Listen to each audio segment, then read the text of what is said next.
No, por eso les hablé de profesionales universitarios, estoy asumiendo que es persona física, ¿no? Pero la ley admite que sean personas jurídicas también. Básicamente, a ver qué giro le dio, son asociaciones o, cuida ahí, son asociaciones o sociedades civiles, pero podrían ser sociedades comerciales también. Déjenme ver la norma que no la recuerdo de memoria. Mira, es el artículo 27. Se podrán inscribirse sociedades de profesionales con o sin personalidad jurídica. Eso es bastante interesante, lo de que pueda hacer un síndico algo sin personalidad jurídica es curioso. Este, y lo que pasa es que está pensando la ley, evidentemente, en sociedades civiles de profesionales, que hay varias, ¿no? Y como ustedes sabrán por sus cursos de Derecho Civil que se discute si todas las sociedades civiles tienen o no personalidad jurídica, en principio se entiende que solo tienen personalidad jurídica aquellas que expresamente una ley se las asigna, pero para el resto estamos en un área de luz y sombra, ¿no? Depende, Verdaguer entiende que sí, que igualmente tiene personalidad jurídica, pero estamos en un terreno entreverado. Creo que el legislador concursal, es salir de esa duda y decir conoce personalidad jurídica, para que no se discuta el tema. Dice, a condición de que la mayoría de los socios cumpla con los requisitos establecidos precedentemente, coma, así como instituciones gremiales representativas en materia concursal con personería jurídica. Eso es ¿cómo se dice esto en castellano? Eufemismo. Eso es un eufemismo, esa última oración quiere decir Liga de Defensa Comercial. La Liga de Defensa Comercial es una institución muy importante en este país que se ha especializado en materia concursal, entre otras áreas, y hace muchísimos años que, ya bajo régimen anterior, que se desempeñaba como síndico o interventor. Y bueno, eh, evidentemente esa última frase se refiere a la Liga de Defensa Comercial, ¿no? Porque es una institución gremial representativa en materia concursal, con personalidad jurídica no, es la única que hay, así que son ellos. Perdón, era lo único que había en aquel momento. Hoy, desde hace ya unos cuantos años, existe el Colegio de Síndicos e Interventores Concursales, del cual me tocó ser presidente en alguna época, en algún periodo. Pero que no está dentro de sus objetos estatutarios ser síndico o interventor, así que en los hechos tampoco juega aquí, en este partido. Este, mm, lo que me había olvidado de decirles. En el segundo inciso del artículo 27 hay una cláusula parágrafo bastante importante, que dice, está lo de los 5 años, si lo recordaba bien, y de ejercicio profesional, pero dice, otorgando prioridad a los egresados de los cursos para especialización para síndicos e interventores concursales dictados por entidades universitarias o instituciones gremiales de profesionales universitarios.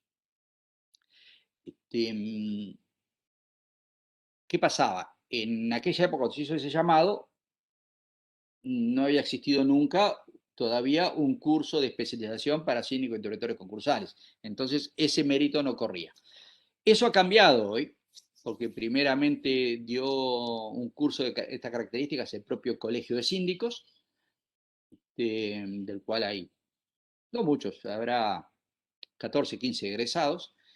Luego, últimamente, el año pasado dio un curso la Universidad Católica y otro curso lo dio el CLAE, en el mismo sentido, así que ahora ya hay una buena cantidad de personas que tienen este curso hecho. Evidentemente, la idea del legislador concursal es hacer de la sindicatura una profesión en sí misma, más allá del grado universitario que tenga. Entonces, puede ser agrónomo o veterinario, no importa, pero mientras lo que da prioridad es haber hecho este curso. Lo de la prioridad dio lugar a todo tipo de discusiones, porque habían dos opiniones sobre qué quería decir prioridad. Para algunos, prioridad quería decir que quienes hubieran hecho estos cursos tendrían un plus en el porcentaje. Esto es, se imaginan una especie de planilla Excel con distintas columnas para cada mérito, ¿no? Supónganse, pasa que existió, cuando se hizo el primer concurso, y el único que veo hasta ahora, existió esa lista, esa planilla Excel. Una columna que dice experiencia profesional, otra columna que dice trabajos académicos, ¿no? Y otra columna, según algunos, que diría curso para cada cosa da un porcentaje, se suma todo. Eso era un sector de la opinión.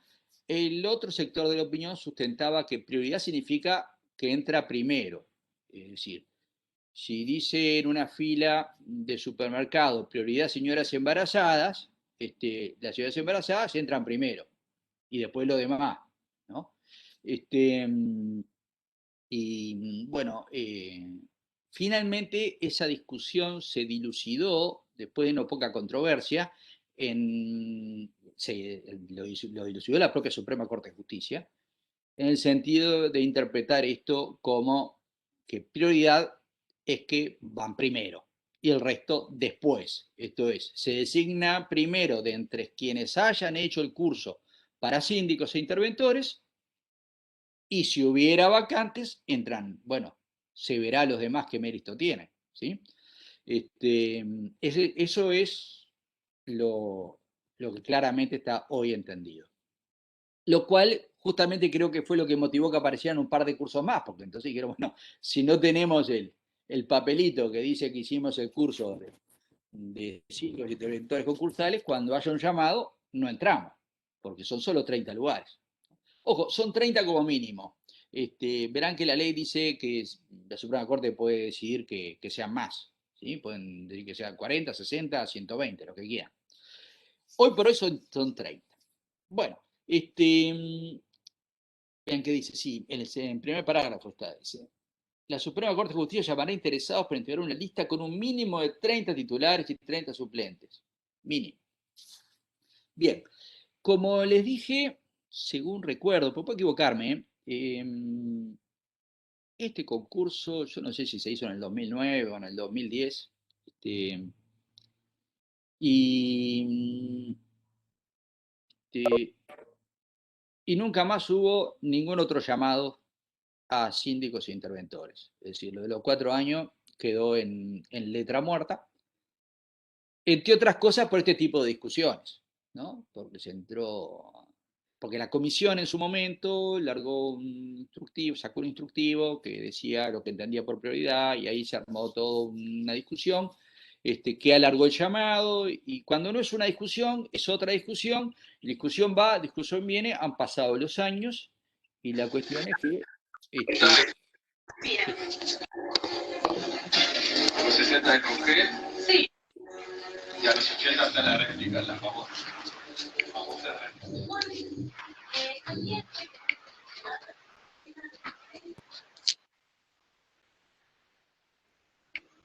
Bien.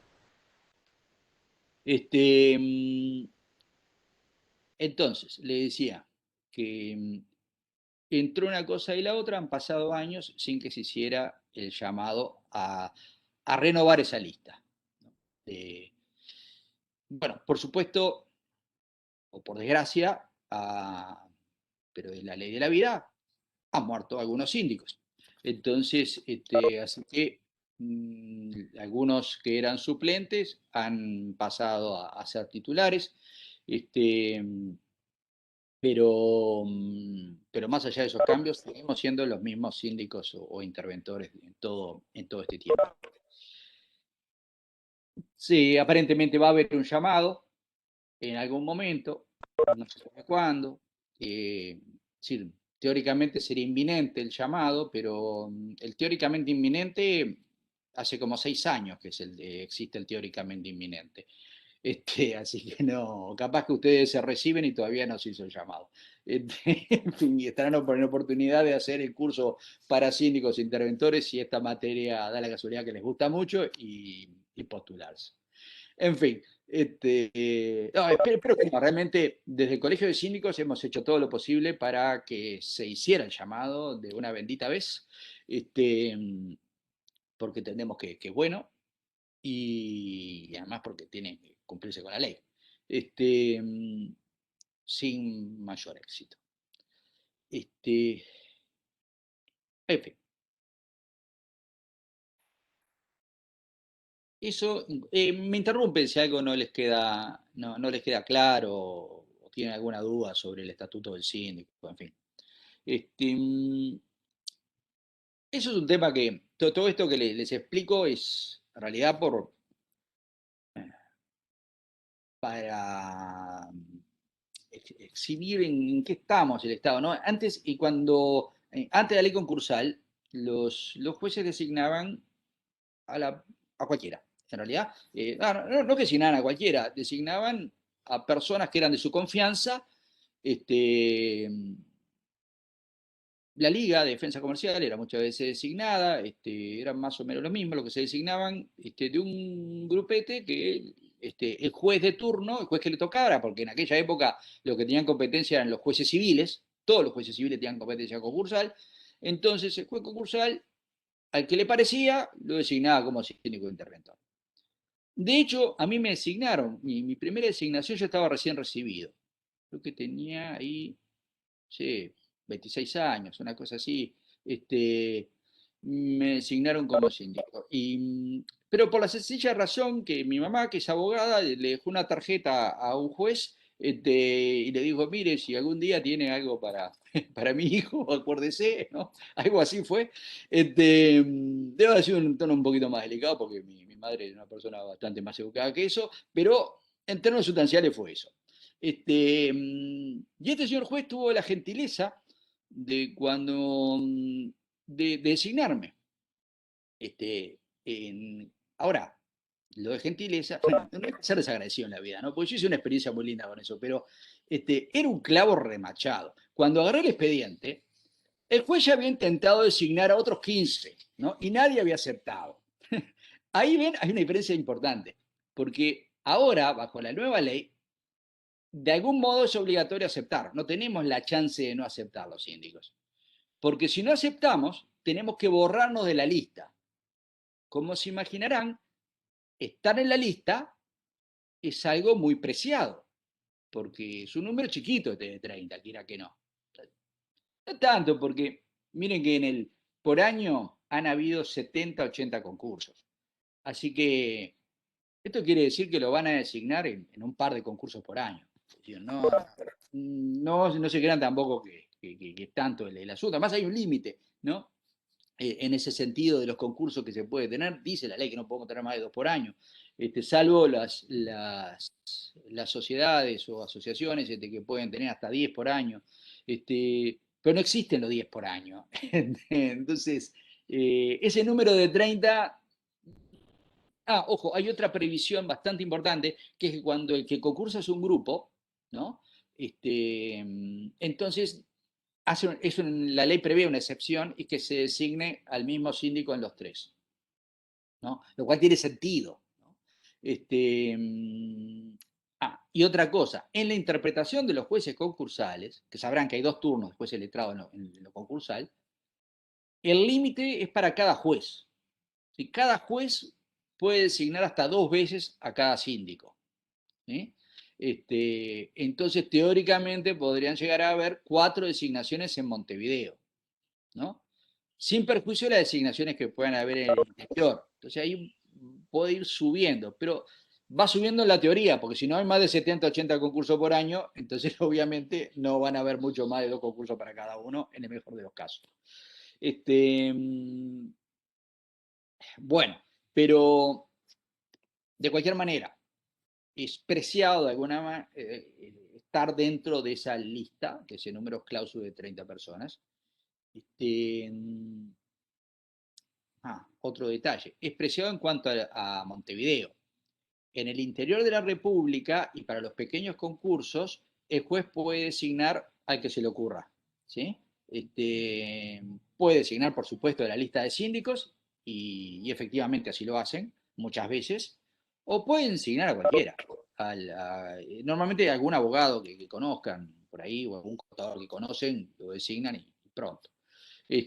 no tienen ese tipo de limitación. Aquí en Montevideo, por ejemplo, lo que hacen los jueces concursales es designar a personas que ahí están como suplentes en la lista de síndicos, viendo que hayan además hecho el curso para síndicos. ¿Sí? Parece ser un criterio bastante razonable y bueno para designar en los pequeños concursos. En fin, pero, lo que le estaba contando de mi designación. En aquella época no era obligatorio aceptar. Entonces, ¿qué pasaba? Cuando un síndico lo designaba, lo primero que hacía era ir a mirar cuál era la masa activa y la masa pasiva de ese concurso. Porque entonces, además, los honorarios, que es un tema bastante importante en esto, se determinaba tanto en función de la masa activa como en la masa pasiva, porque se regulaba por el arancel del Colegio de Abogados o por el arancel del Colegio de Contadores, según si designaran abogados o contadores, que son los que clásicamente nos hemos ocupado de esto. Ahora es sobre la masa activa, ¿no? Exclusivamente. Pero entonces, ¿qué hacían? Iban y miraban a ver cuál era la importancia del concurso. Si resultaba que el concurso tenía poca masa activa, entonces decían que no, porque obviamente no iban a cobrar nada o iban a cobrar muy poco, ¿no? Entonces se elegían los concursos en que veían que podían ganar un poquito más. Bueno, esa chance ya no existe. O aceptamos el concurso en que se nos designa, ¿sí? Porque es así, ¿no? No es que se nos diga, ¿quiere ser usted síndico? No. Yo me entero porque me llaman del juzgado, me dice, López, el juez González lo designó en una sindicatura, venga a notificarse, ¿no? Es decir, no, no tengo nada para opinar sobre el tema, tengo para ir y notificarme. Y mis opciones son, o voy a notificarme o voy a la Suprema Corte a avisarle que renuncio a la lista de síndicos. Así que en definitiva es obligatorio. ¿Sí? No tengo, en los hechos, no tengo más alternativa que aceptar, sea un concurso con honorarios interesantes o sea un concurso que no tenga activo ninguno.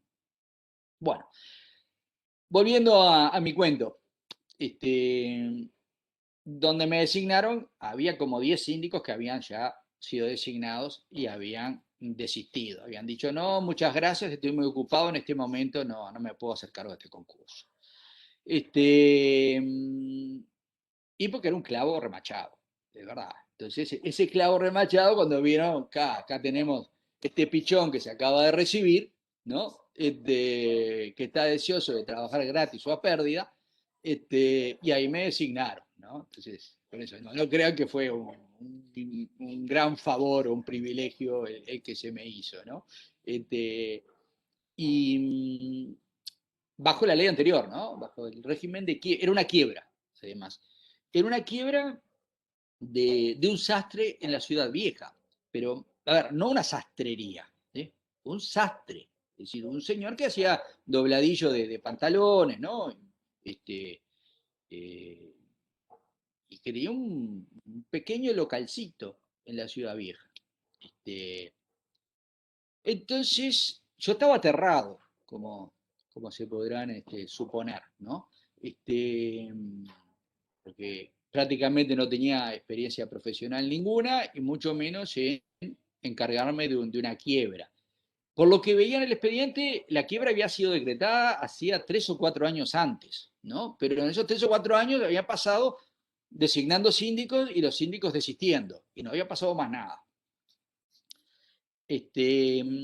Bueno, entonces yo me tenía que encargar del asunto. Y le pregunto a mi madre, obviamente, le digo, ¿qué hago? ¿No? ¿Qué tengo que hacer?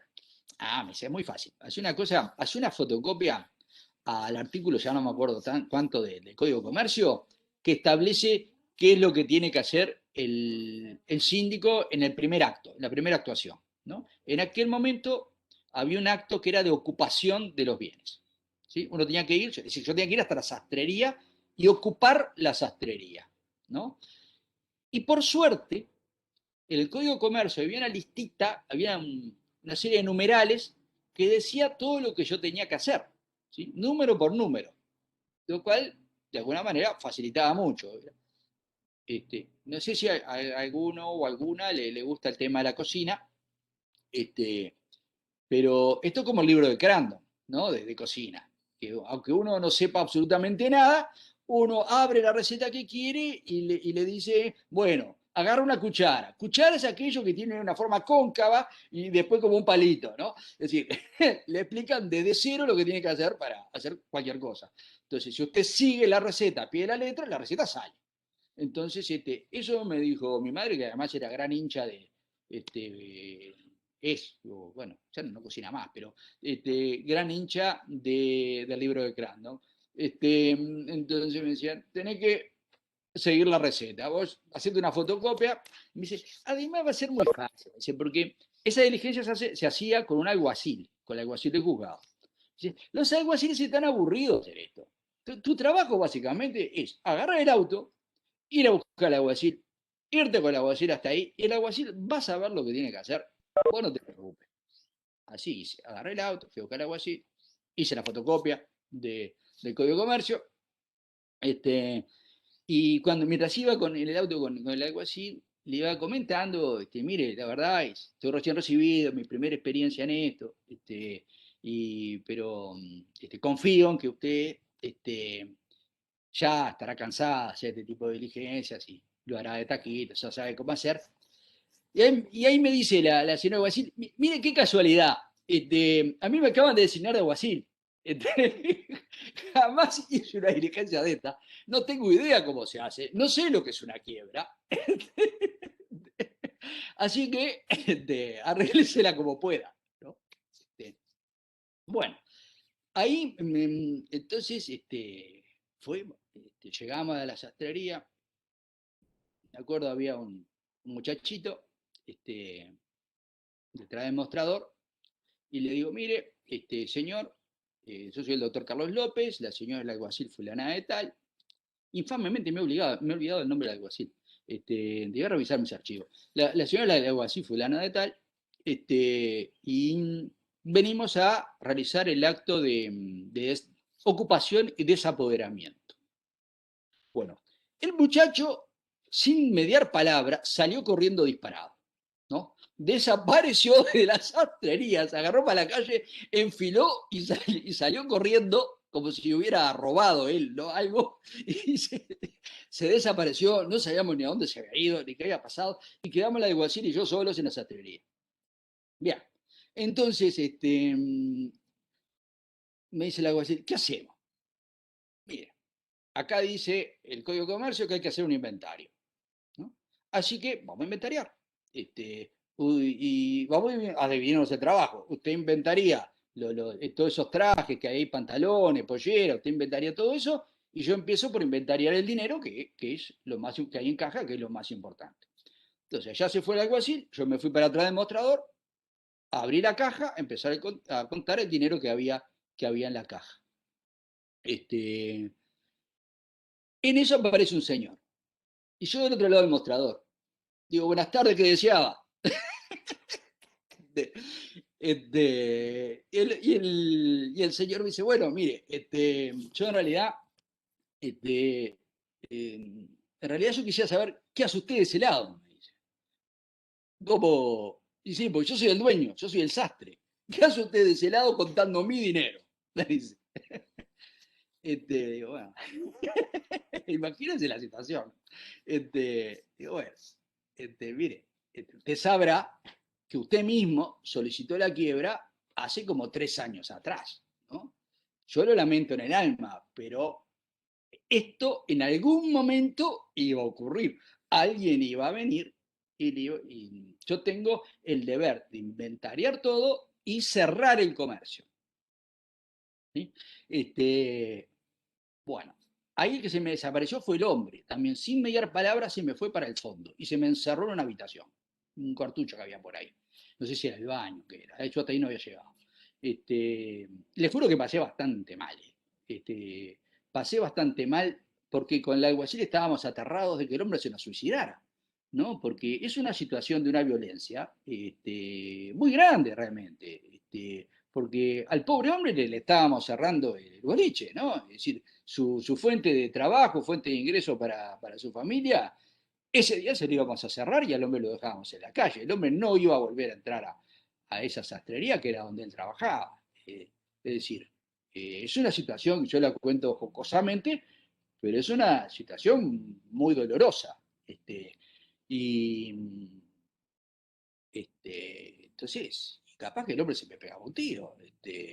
Y no sé, al final salió, salió muy, muy calmado, muy bien, y me pidió que por favor me dice, pero mire, hay cosas que me la trajeron hoy para remendar, déjeme de que se la devuelva a que me la trajo, y no es ni siquiera mío. Digo, bueno, sí, a ver, ¿cuáles son? Llévesela. Y hay y la radio esa me la prestó mi hijo, no es mía. Bueno, llévese la radio. Entonces llegamos a un acuerdo ahí en qué cosas se llevaba y qué cosas quedaban, ¿no? Y ahí me despedí del hombre y el hombre se fue tan tranquilo, más o menos. Ta. Después de eso tuve que cerrarlo, ¿no? Llamé a un cerrajero, cambiar la cerradura, poner candados, ¿no? Todo a mi costo, ¿no? Y bueno, por supuesto, se labraba un acta del inventariado, se cerraba y ahí terminaba la actuación. Les cuento que, solo para no demorarlo más con esta anécdota, que eh, nunca cobré honorarios en esto, ni siquiera recuperé lo gastado en el cerrajero, ¿no? Así que perdí dinero. No sé qué pasó con esto, porque esto fue uno de mis incentivos a irme a hacer una maestría en Brasil y no volver más en 3 años a este país. Este, entonces, como me fui a vivir a Brasil, hay un montón que desaparecieron, Virginia, desaparecieron todos. Hola, me desconecté. No, no, No, estamos profe. acá. Se escucha No, clarito. profe, se escucha. No, lo estamos Se escuchando. escuchamos y lo vemos.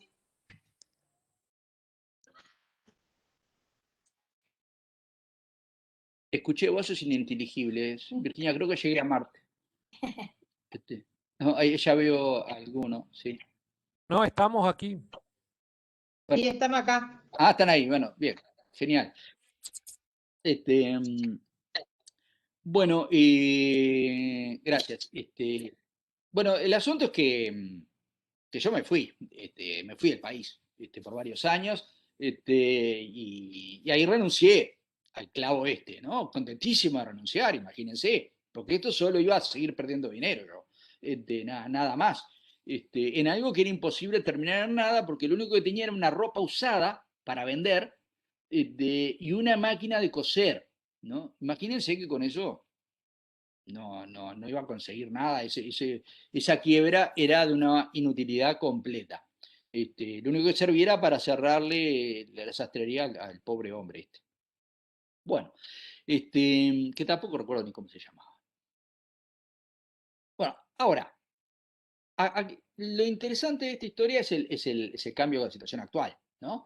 Sobre todo que ahora se designa de una lista de síndicos, después necesariamente, el juez de Montevideo, si es un concurso, si no es un pequeño concurso, tiene que designar sí o sí de esa lista. Bien.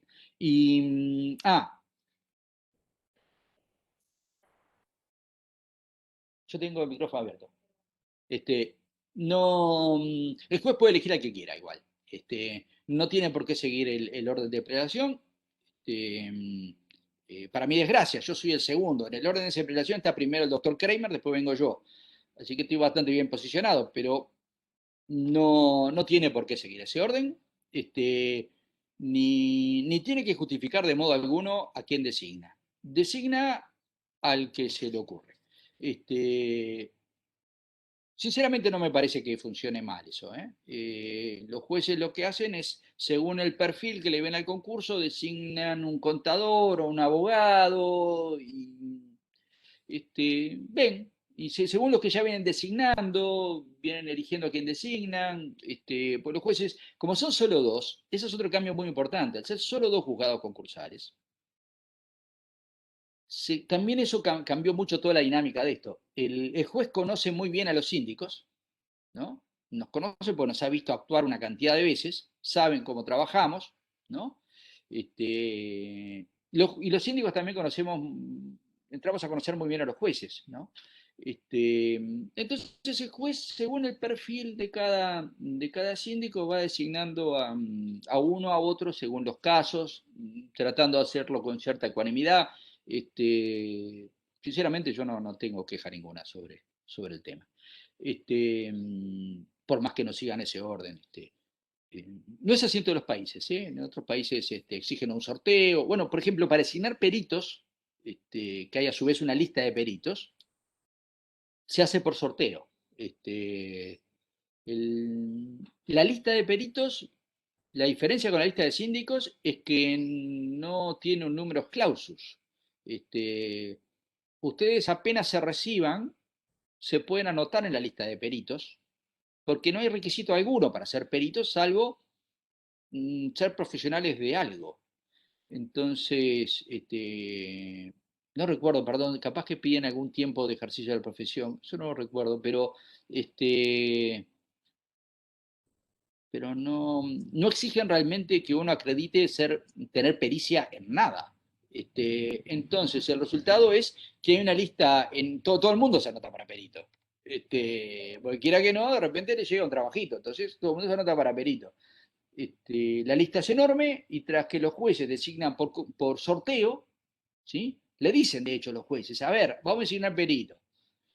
Piense un número del 1 al 300. Uno dice 257. A ver, está, fulano, está, designa fulano.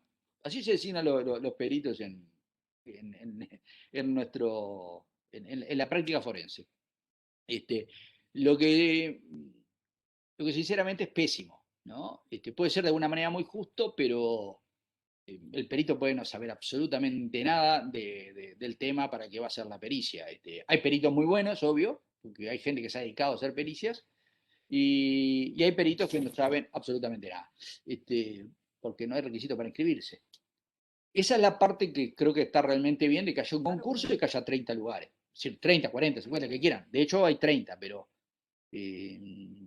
teóricamente no cualquiera entra en esa lista.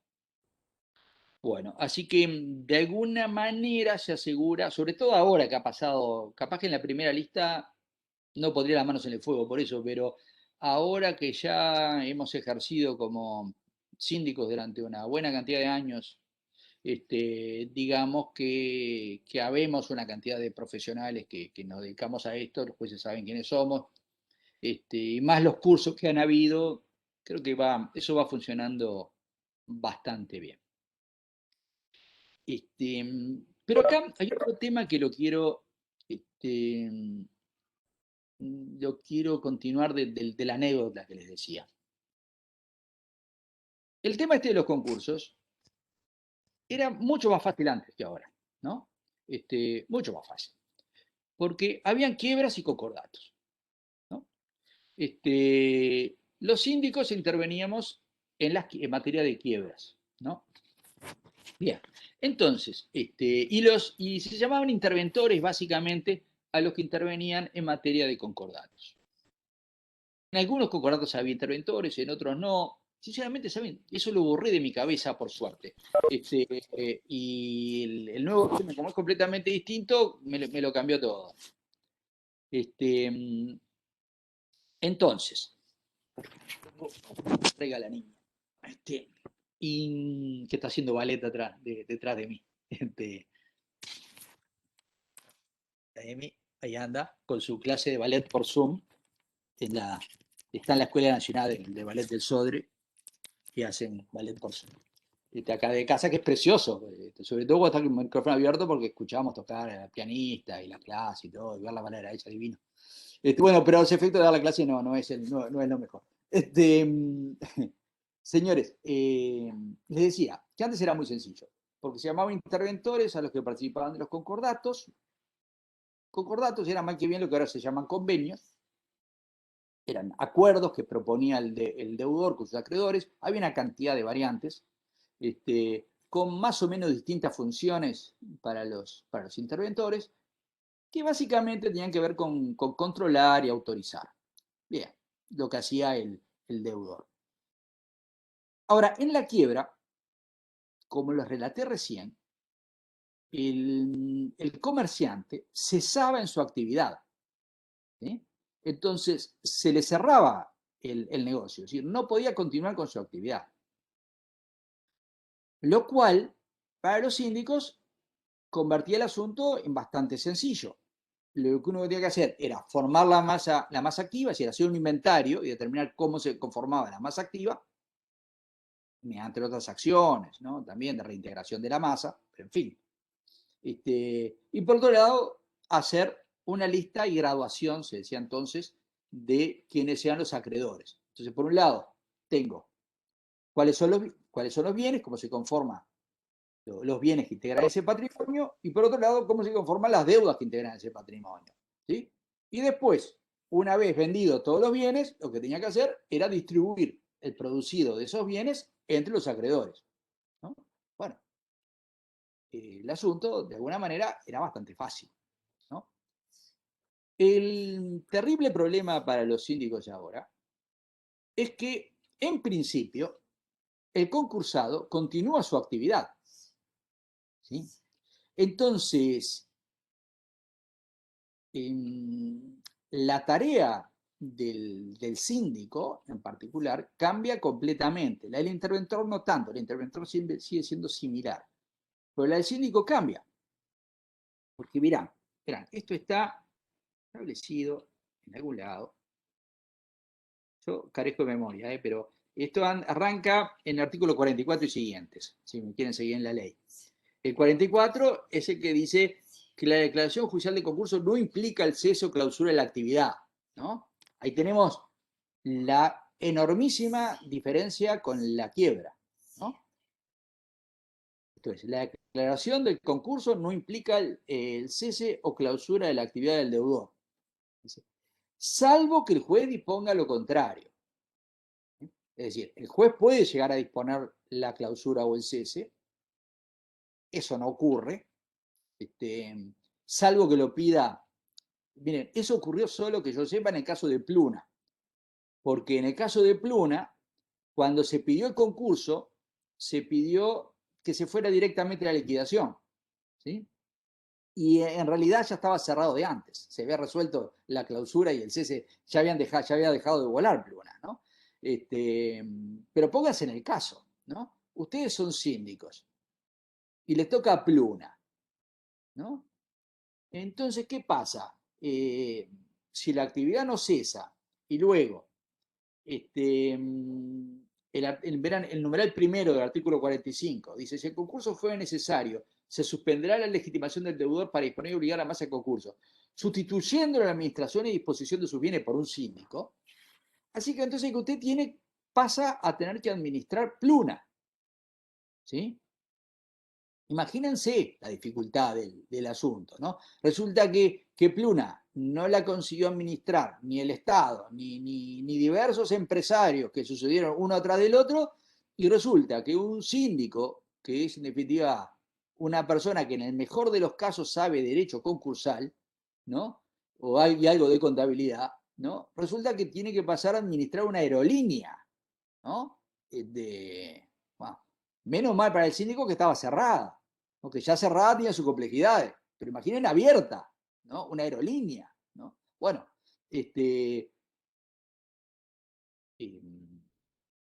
no me han tocado concursos de esa complejidad, pero en diciembre del 2019, además el 20 de diciembre del 2019, me designaron síndico de un shopping en Rivera, ¿no? Que estaba funcionando, no estaba cerrado el shopping en Rivera. Entonces, apenas me dio antes que comenzara la feria para aceptar el cargo y salir corriendo para Rivera, ¿no? Subirme al auto y salir para Rivera a ver qué era ese shopping, qué estaba pasando, ¿no? Y uno se encuentra con todo tipo de dificultades. A ver, lo primero que me dijeron, por suerte me encontré al que era el gerente, ¿no? Un gerente administrativo, tampoco era gerente general había desaparecido ya hacía un año, ¿no? Quedaba un gerente administrativo que decía que él no tenía que ver, él no decidía nada, no sabía de nada. Salvo que no había papel higiénico en los baños, ¿no?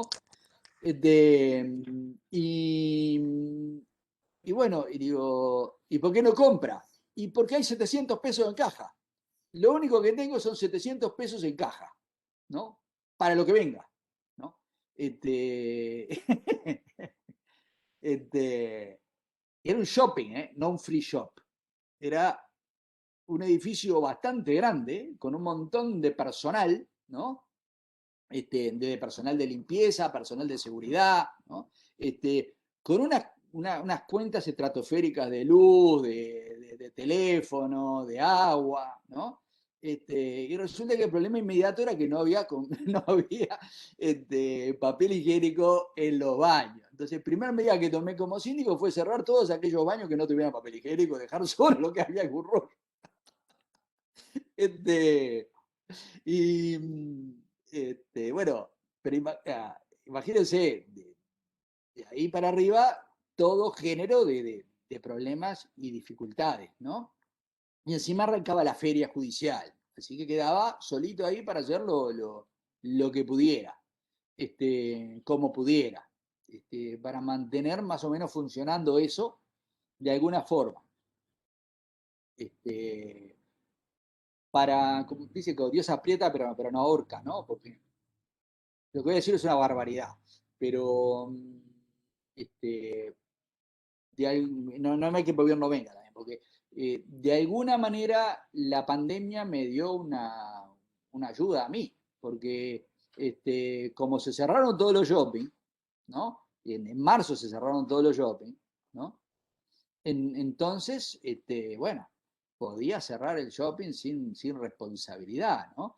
Porque estrictamente, a ver, tienen que ubicarse bien en cómo son estas situaciones. ¿Vieron? Virginia les debe haber hablado de las alertas tempranas. ¿Hablaste de eso, Virginia? ¿No? Bueno, supuestamente la ley concursal ha establecido un sistema de alertas tempranas, ¿no? Para que rápidamente el deudor se presente a concurso. Esto es, cuando empieza a ver que está entrando en una situación de insolvencia, ya pedir el concurso antes de que la situación sea dramática, ¿no? Bueno, la ley se equivocó en eso, en definitiva. La ley no consiguió establecer los incentivos suficientes. La ley, si ustedes la miran bien, se ha dedicado a establecer incentivos y contraincentivos para conductas que quiere o que no quiere, ¿no? Bueno, evidentemente le erró en los incentivos, porque el que se presenta a concurso es una persona siempre en estado de completa desesperación. Porque hay diversas razones. Bueno, para empezar, lo que sí creo que haberle escuchado incluso hablar del estigma, ¿no? Del concurso, ¿sí? ¿No? La ley quiso evitar eso dejando de llamarle fallido al fallido, al concursado, que hoy llamamos concursado, le dejó de llamar fallido, sacó la palabra quiebra porque era muy fea, entonces se le llama concurso, ¿no?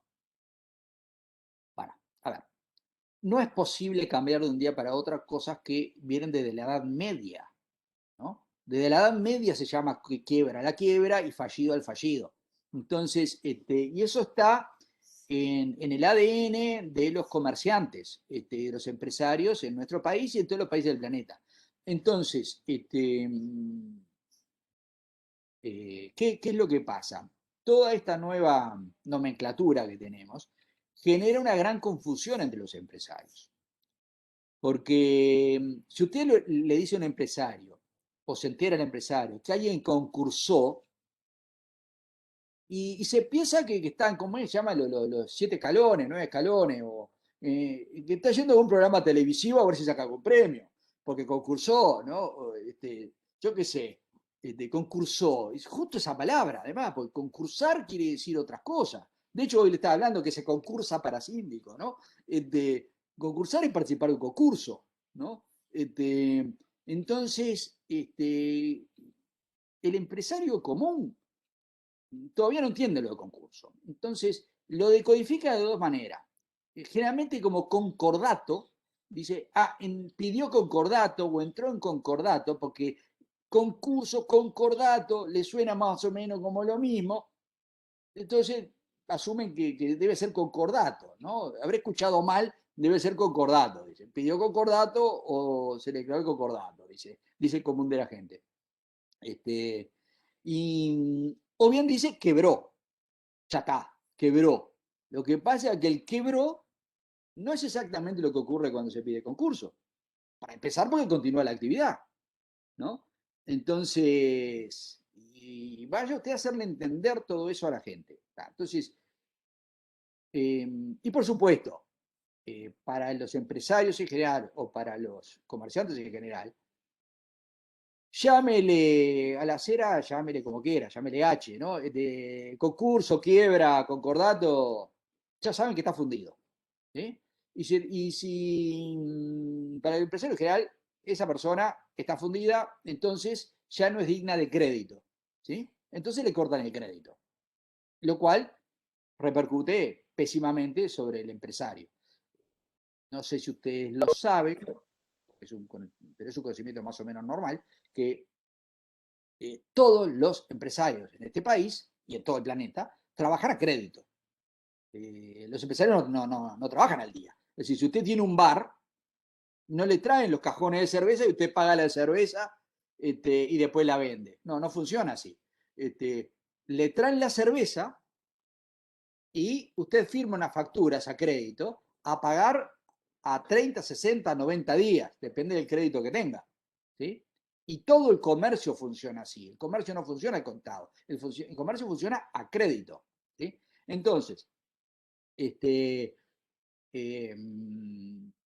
pasa? Si donde se enteran que alguien pidió concurso, al otro día le dejaron de dejar la cerveza. Le dijeron, no, páguemela.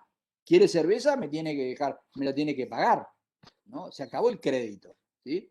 Y el asunto es que si usted al empresario le corta el crédito, y más que es un empresario que evidentemente está en una situación comprometida, ya no puede trabajar más. Ya más le vale que cierre directamente porque no hay forma que trabaje. ¿Sí? ¿Se entiende? Entonces, eso que en la teoría se llama el estigma del concursado, eso sigue plenamente vigente. ¿No? Y para peor todavía, porque antes estaba claro que el que pedía concordato estaba tratando de tramitar un acuerdo. Entonces era una cosa diferente que el que pedía la quiebra. El que pedía la quiebra estaba cerrado. Y ya tampoco había problema con si le dan crédito o no dan crédito porque cerró y cesó la actividad. Acá es algo que el legislador pretende que continúe su actividad sin crédito, ¿no? Y además, que la continúe un síndico. Es decir, un síndico que no entiende absolutamente nada del ramo de actividad de ese empresario, tiene que seguir con esa actividad adelante, tiene que mantener el negocio funcionando y además sin crédito, ¿no? Porque nadie le va a prestar dinero. No es prestar dinero. No estamos hablando ni de tanto. Estamos hablando de dejar mercadería para comprar, para pagarla 90 días después. Eso no le va a ocurrir. A ver, el autor de esta ley, ¿ustedes saben quién es el autor de esta ley? ¿Sí?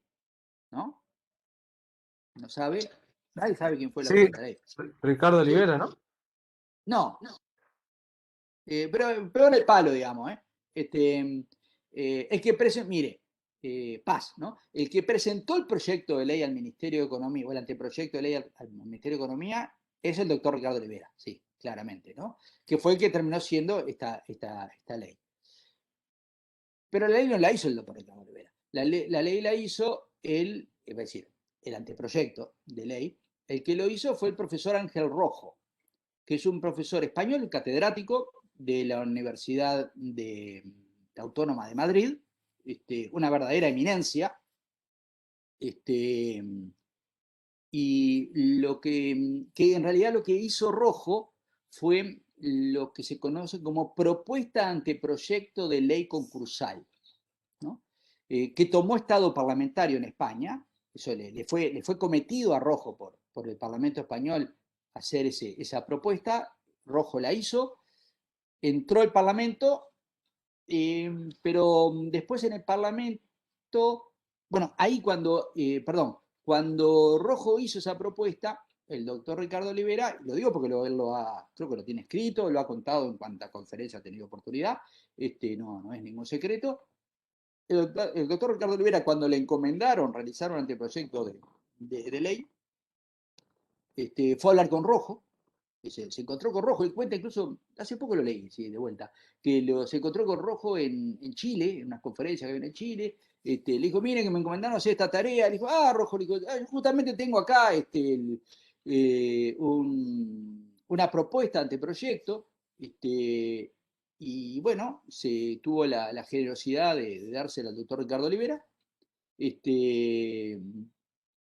y bueno, el doctor Ricardo Olivera presentó esa propuesta de Rojo con alguna modificación, pero si ustedes miran la propuesta de anteproyecto de ley cursal de Rojo, PALC, de ahora en adelante, para ver, se abrevia así, y el proyecto presentado por Ricardo Olivera son casi idénticos, ¿no? Hay alguna pequeña modificación nada más. Entonces, por eso digo, me tomo el atrevimiento de decir que el verdadero autor es el doctor Ángel Rojo. Además, eso es importante porque eso explica muchas cosas y además porque les dice dónde tienen que estudiar. Tienen que estudiar los libros de Rojo. Y bueno, ¿qué pasó? Ojo, también ahí hay otra confusión que es interesante. Se dice por todos lados, ya hasta los jueces lo dicen, que la fuente de nuestra ley es la ley española, lo cual es un error bastante importante. La ley española es del año 2003, la nuestra del 2008. Sí, pudo haber sido la fuente, pero no lo fue. No hay ninguna norma en nuestra ley que esté inspirada en la ley española. Absolutamente ninguna. Pasa que tomó estado parlamentario en nuestra ley antes de que se aprobara la ley española y después no fue revisada. Es sencillamente por eso. A pesar de que pasaron 5 años, nadie lo revisó, nadie vio qué hizo el legislador español y ni adaptó ninguna solución. Nuestra ley es idéntica o casi. Ojo, hubo modificaciones después durante el trámite parlamentario, hubo modificaciones, sí, pero es parecidísima a la PALC, a la propuesta de Rojo. Ojo, allá en España tampoco las cosas fueron muy lineales. Cuando el Parlamento tomó conocimiento de la propuesta de Rojo, dijo, está precioso lo de Rojo, pero ¿por qué no tenemos una segunda opinión? ¿No? Entonces, consultaron a la otra eminencia de ese momento, que era, porque falleció, el profesor Rojo vive, por supuesto, pero falleció hace cuestión de un par de años, el profesor Olivencia. ¿Sí? Esas eran las dos grandes eminencias en derecho mercantil y especialmente concursal, eran Rojo y Olivencia. Entonces lo iban a estudiar a Olivencia, básicamente. Es decir, a un equipo de gente que lideraba Olivencia, que hizo modificaciones muy importantes a la propuesta de Rojo. Después eso tuvo un largo trámite parlamentario en España, donde se hicieron más modificaciones, resultado de lo cual en el año 2013 se aprueba la ley concursal española. Pero, como ven, a ver, nuestra ley y la española son hermanastras, supongo, ¿no? Tienen un mismo padre y diferentes madres, por decirlo de alguna manera. Entonces, las dos tienen un origen en la PALC, ¿no? Pero tuvieron transcursos diferentes y entre la ley española y la ley uruguaya hay diferencias sustanciales, con algún parecido de aquel origen común. Bueno, ¿a qué venía yo con este cuentito del origen de la ley? Que el profesor Olivencia, que insisto, es una absoluta eminencia, ¿no? Eso está fuera de discusión.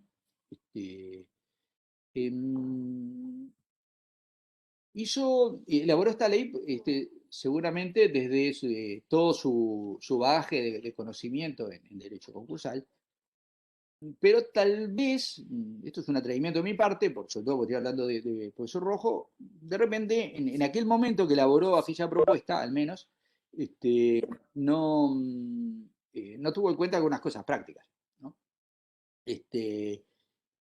Como esta que les estoy diciendo, que por más que le cambiemos de nombre a las cosas, el efecto es exactamente el mismo, el pavor que genera en el mercado es el mismo, el comerciante, el empresario pierde completamente el crédito, y si bien en la teoría puede parecer muy bonito que un síndico se haga cargo del asunto, y que vale la pena continuar con el emprendimiento, ¿no? Y que siga la empresa en marcha, como le dicen, en la práctica eso es muy difícil o prácticamente imposible, y de un resultado absolutamente incierto.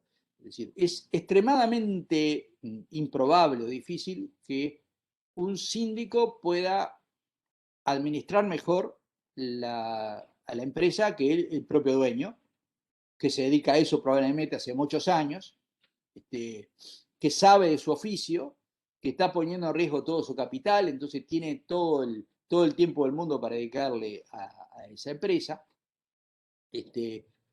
Y el síndico, yo qué sé, no, evidentemente no tiene ese conocimiento particular que tiene el empresario, ¿no? Tal vez la única ventaja de que haya un síndico es que es una persona que va a ver el tema desde cierta objetividad, ¿no? Y va a tutelar los intereses de los trabajadores, el interés del crédito con mayúscula, del crédito general, pero se va a enfrentar a esos graves problemas, ¿no? Que no va a saber cómo manejar una aerolínea o no va a tener idea cómo manejar un shopping center.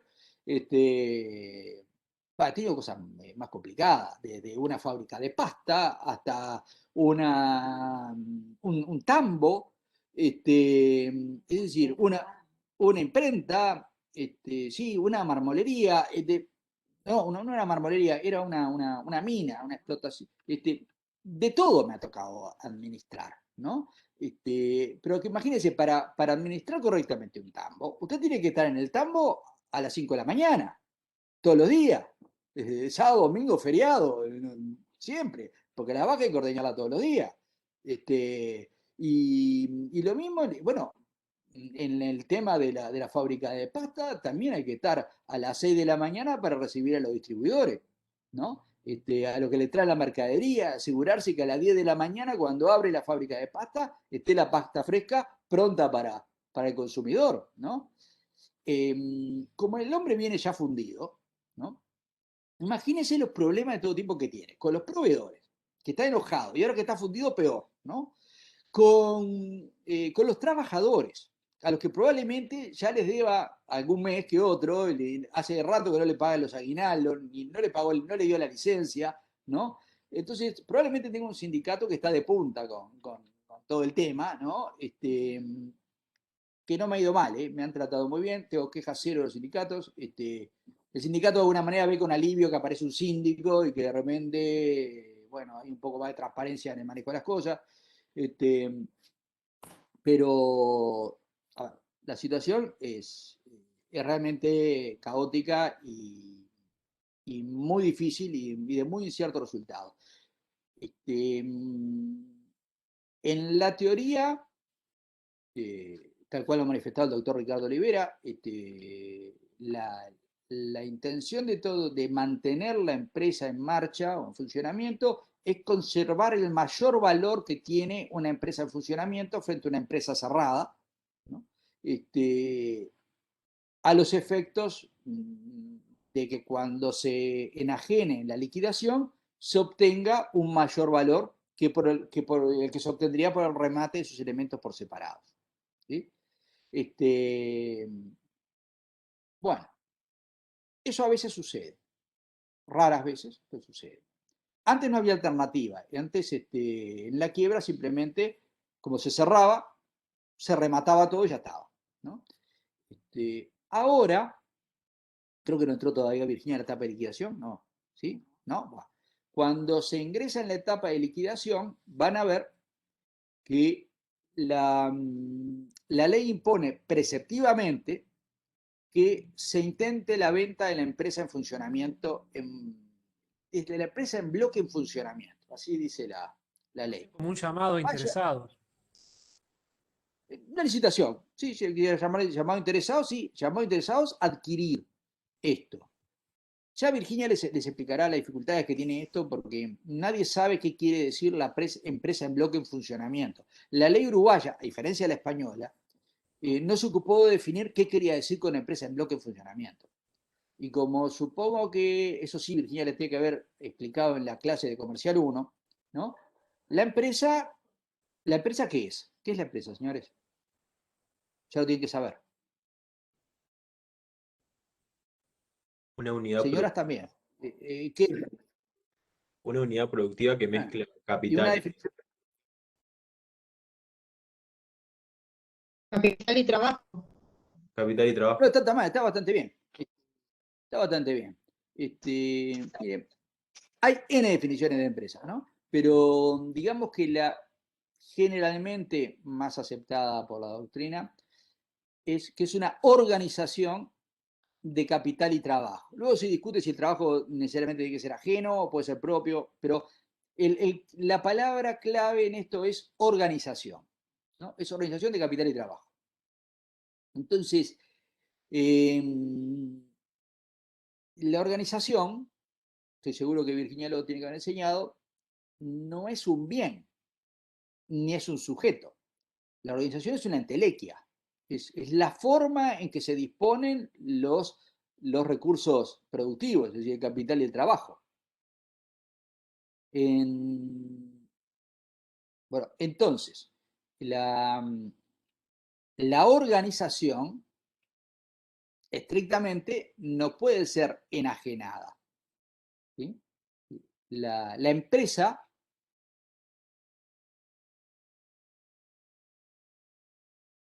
¿Hay alguien por ahí? Porque se me borraron todos. Sí, te Sí, escucha estamos. perfecto. Apareció. Sí, estamos acá. Estrictamente en sentido jurídico, la empresa no es algo que esté en el comercio de los hombres, no es algo que pueda ser vendido, ¿no? Acá luego van a ver que hay varias interpretaciones sobre lo que quiso decir el legislador con empresa en bloque en funcionamiento. Mi interpretación es que quiso decir establecimiento comercial, ¿sí? Porque establecimiento comercial es lo único que puede ser vendido, ¿no? Y de hecho, eso es lo que ocurre en la práctica, en el sentido de que cuando se llega a buen término en la licitación, en definitiva, lo que se hace es una transmisión de establecimiento comercial. Se hace una escritura pública de transmisión de establecimiento con casi las mismas reglas que la de la enajenación de establecimiento, menos la que la ley concursal dice que no se aplica. Esto es, por ejemplo, la ley concursal dice expresamente que no se aplican las normas de la ley de 1904, ¿sí? La norma que, no sé si recordarán, mandaba hacer una publicatoria una publicación con convocatoria a acreedores, ¿no? Esa ley con sus consecuencias no se aplica, ¿no? Lo cual, a mi gusto, sustenta mi posición de que estamos hablando de la venta de un establecimiento, porque si no estuviéramos hablando de una venta de establecimiento, ¿para qué hacemos esa referencia a que no se aplica la ley del 4? ¿No? Me parece bastante clarito. Pero, y en los hechos, así se tramita, en definitiva. Hay otras complejidades que se las dejo para Virginia, porque si no, ya me pasé un poquito de la primera hora, pero quiero redondear. Bueno, el asunto es que la ley preceptivamente ordena que se intente la licitación de la empresa en bloque en funcionamiento. No es una opción de la sindicatura, ni del juez, ni de los acreedores, ni del deudor, de nadie. Hay que intentar la venta de la empresa en bloque en funcionamiento. Claro, si está en funcionamiento, ¿no? Muchas veces, a ver, me tocó también ser síndico de una agencia de viajes. Para mi fortuna, cuando me apersoné en la agencia de viajes, ya estaba cerrada. No había ni trabajador, no quedó nadie, ¿no? Ni el loro quedaba, nadie quedaba ahí. A ver, ¿se acuerdan que hoy les conté aquella primera experiencia que tuve que ir a hacer una ocupación y desapoderamiento? Bueno, de eso la ley actual no dice nada, ¿no? Pero en los hechos funciona más o menos así, porque si usted lo pone a cargo de la administración de una empresa, usted no tiene más remedio que el primer día como hice yo, como le decía que hice en diciembre del 2019, ¿no? Antes de Navidad, agarrar el auto, salir corriendo para ir al shopping y ver qué era, y hacerme cargo de la situación, y a partir de ahí dirigirlo yo.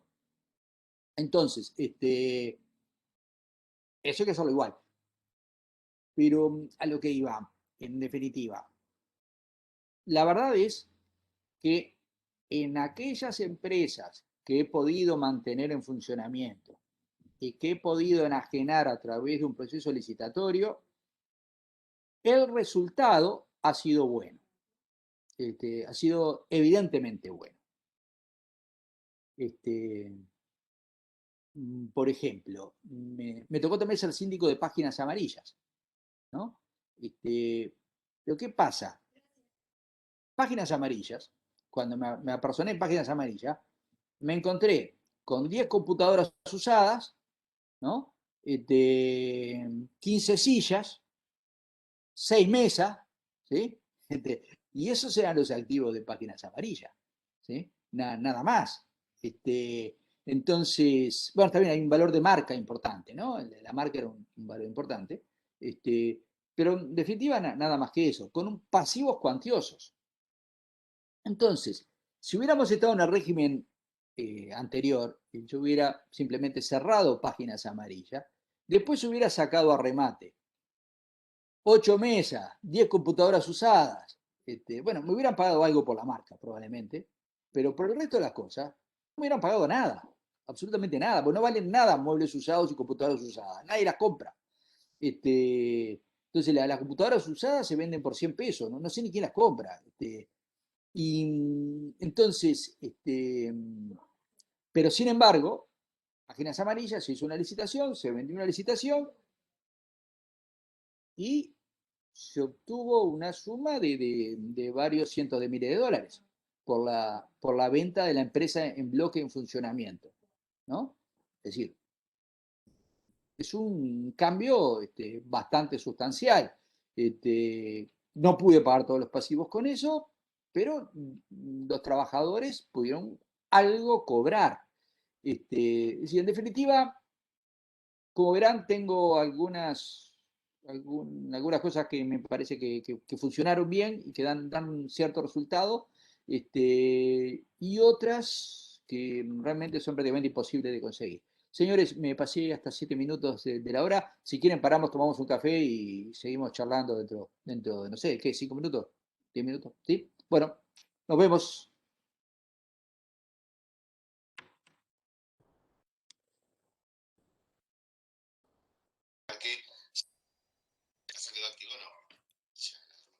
Bueno, ¿andan por ahí? Bueno. La idea es ir mejorando todo y ir simplificando la vida de todos de manera que se vaya pudiendo y mejorando. Voy a hablar un poquito de... Bueno, arranco. Recién me disculpaba con Virginia porque realmente di una clase bastante desordenada. No sé, sabrán disculparme ustedes también. Normalmente soy algo más ordenado que esto. Lo que pasa es que este tema me gusta en particular y me entusiasma, ¿no? Porque como es aquello que decía Serrat, ¿no? Del juego que mejor juega y que más le gusta, ¿no? Resulta que uno lo que termina haciendo todos los días termina, por suerte, gustándole, ¿no? Porque simplemente porque lo juega bien, entonces le gusta y es una cosa que se retroalimenta. Les confieso que cuando fui alumno, detesté la parte de concursal, no me gustó nada, me pareció sumamente tediosa. Y además en aquella época realmente había, ¿qué pasa? Se fue legislando acumulativamente, entonces había una serie de procesos que eran parecidos pero distintos, es decir, la sociedad anónima tenía un proceso particular que se llamaba liquidación judicial, que era muy parecida a la quiebra, pero tenía algunas diferencias de detalle. Entonces, y lo mismo, había concordatos que se aplicaban a las anónimas y otros que se aplicaban a los comerciantes, y tenían diferencias de detalle, pero y eran muchos, y había, bueno, eran preventivos o preclusivos, judiciales, extrajudiciales, privados. había una multitud de concordatos, que eran todos parecidos. Y la materia esta se trataba de aprenderse todos los plazos y particularidades y requisitos de cada uno, y por qué, y le preguntaban, diferencia entre este concordato y el de más allá. Entonces era horrible, realmente, era espantoso. A mí no me gustaba. Y tampoco me gustaba cuando empecé a ejercer la profesión, menos con esa experiencia horrorosa que le conté, que después uno con los años la recuerda como una gracia, pero en el momento fue espantoso. Entonces no me extrañaría que a ustedes no les guste, sinceramente. Pero a mí me encanta, a mí me divierte muchísimo, porque, a ver, como les decía, antes de la ley concursal, no tuve casi designaciones. Tuve aquella de aquel tiempo, después cuando volví de Brasil me designaron también, y en cosas un poco mejores, o bastante mejores, que capaz que si no las aproveché fue por mi propia ignorancia, porque en esto se aprende mucho ejerciendo, y alguna que otra quiebra, liquidación judicial, o algún también concurso bajo esta nueva ley, cuando todavía no estaba la lista Croix, también tuve alguna designación.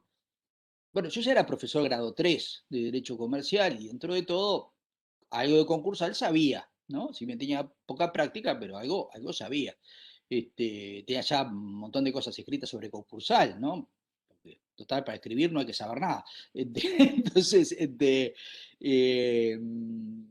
fin, uno puede estudiar y escribir, quiero decir, ¿no? Entonces, bueno, con eso tenía más que otros de repente, pero y otros me ganaban en experiencia, en fin. Entonces alguna designación que otra tenía, y ahí empecé, poquito, pero muy poquitas designaciones.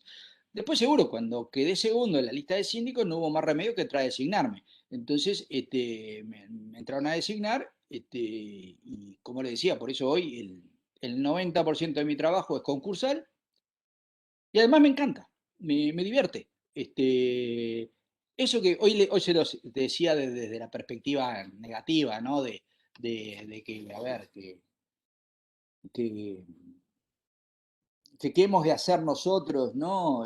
Síndico, que como muchos sabremos algo de cómo es el proceso concursal, sabremos dar clases, habremos escrito algún libro, pero otra cosa es ponerse frente a un tambo, ¿no? Es completamente diferente. Eso requiere algunas habilidades empresariales que no tenemos por qué tener a los abogados, al menos no necesariamente. Y bueno, pero eso ha resultado muy divertido para mí, les confieso, porque me ha permitido descubrir mundos que desconocía, ¿no? De ir ingresando al conocimiento de diversas áreas de la actividad económica, entender realmente cómo funciona. En fin, ha sido divertido, está bueno, lo disfruto muchísimo. También le permite a veces tratar de que las cosas salgan bien y a veces aportar un granito de arena para que dentro del desastre que es todo, bueno, más o menos, o se mantenga esa empresa en funcionamiento con la fuente de trabajo.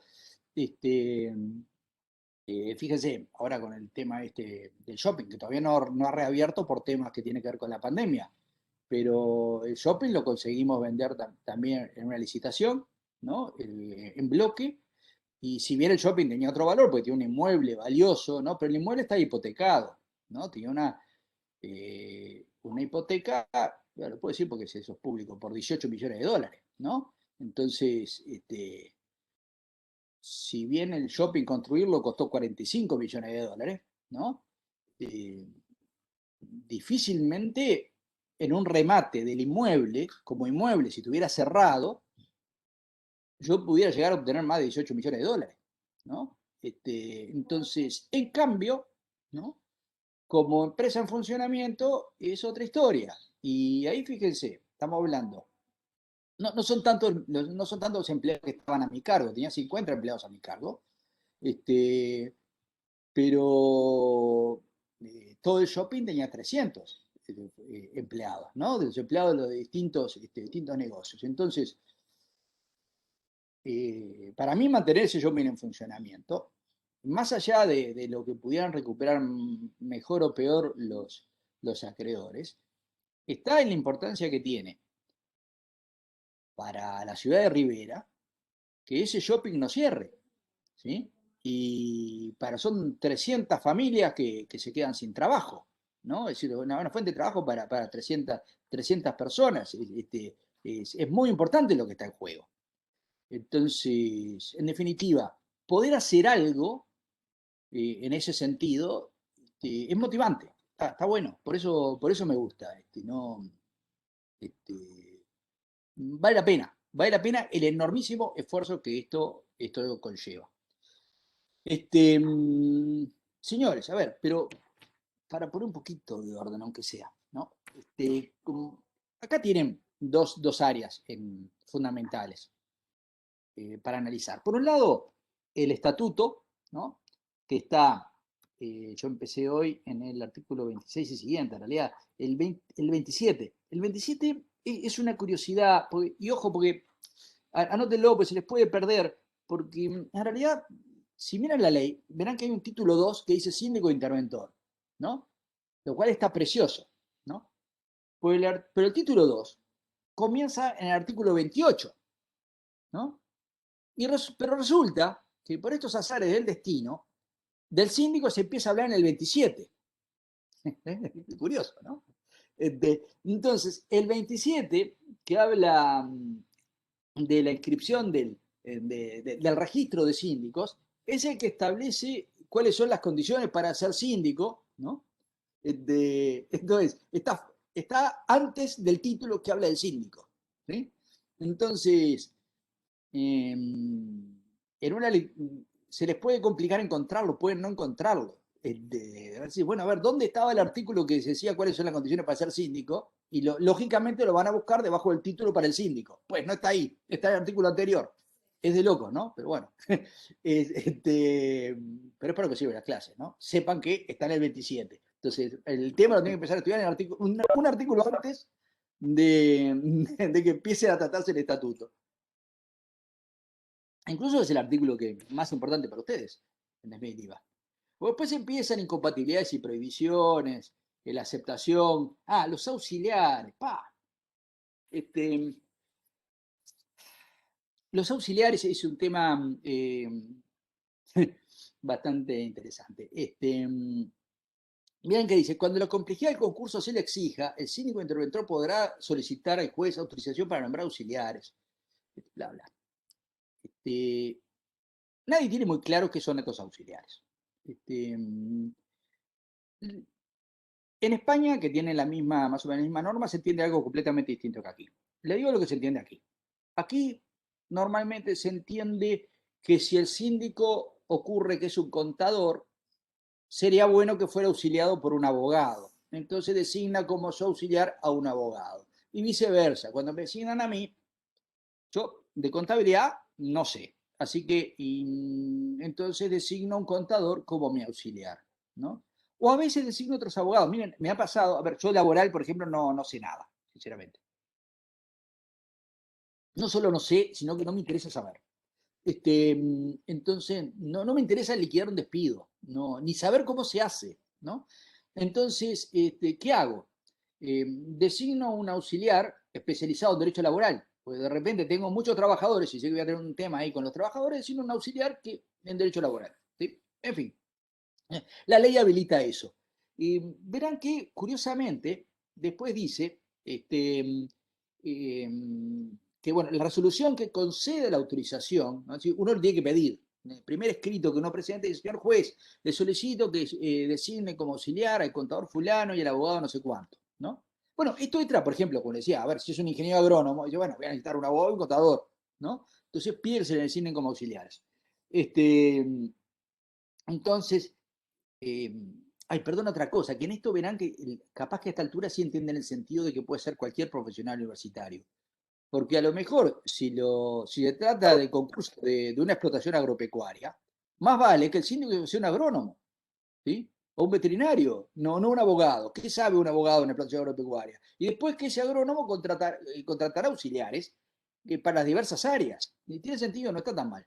Aunque los hechos no pasan, pero podría pasar. Una pregunta. Sí. Disculpe que lo interrumpí. No, por ¿Cuántos favor, auxiliares se puede designar? ¿Hay un límite o puede ser uno, pueden ser no, 5, 10? sí, no lo dice, no lo dice la norma, pero se arregla solito, ¿eh? Porque, sí, por lo que le iba a decir, sigue diciendo, que yo puedo pedir que se designen auxiliares, ¿no? Y el juez va a autorizarme, es decir, no es el juez el que lo designa, ¿no? Lo designo yo y el juez me autoriza me autoriza a designarlo, dice, especificando las funciones a desarrollar, ¿no? Digo, necesito auxiliar para hacer tal y cual cosa, así como la retribución, ¿no? Y a le vamos a pagar tanto dinero. Hasta ahí viene divino. Pero miren lo que sigue. La cual será de cargo del síndico del interventor. Es decir, lo pago yo, ¿no? Y la verdad, que sinceramente, digo, a ver, si lo voy a pagar yo, ¿por qué le tengo que pedir autorización a nadie para contratar a alguien que voy a pagar yo? ¿No? Y si lo voy a pagar yo, contrato el que se me da la gana, ¿no? Y ya está. Y le pago lo que se me da la gana. También porque el juez me tiene que fijar la retribución que voy a pagar yo, ¿no? Es decir, bueno, y ahí a quien me preguntó está el límite, ¿no? Porque imagínense, si lo voy a pagar yo, voy a contratar a la menor cantidad de auxiliares posible, ¿no? No voy a contratar auxiliares de más, evidentemente, porque lo voy a terminar pagando yo, ¿no? Después, ojo que Bien, hay muchas una com. gracias. ¿Cómo? Muchas ¿Perdón? gracias. Ah, no, de nada, merece, pregúntete lo que quiera. Con mucho gusto. Dice, coma, salvo casos de gran complejidad, juicio del juez, ¿no?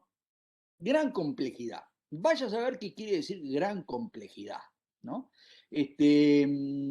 Pero, en definitiva, ¿qué ocurre en la práctica? Cuando pido la designación,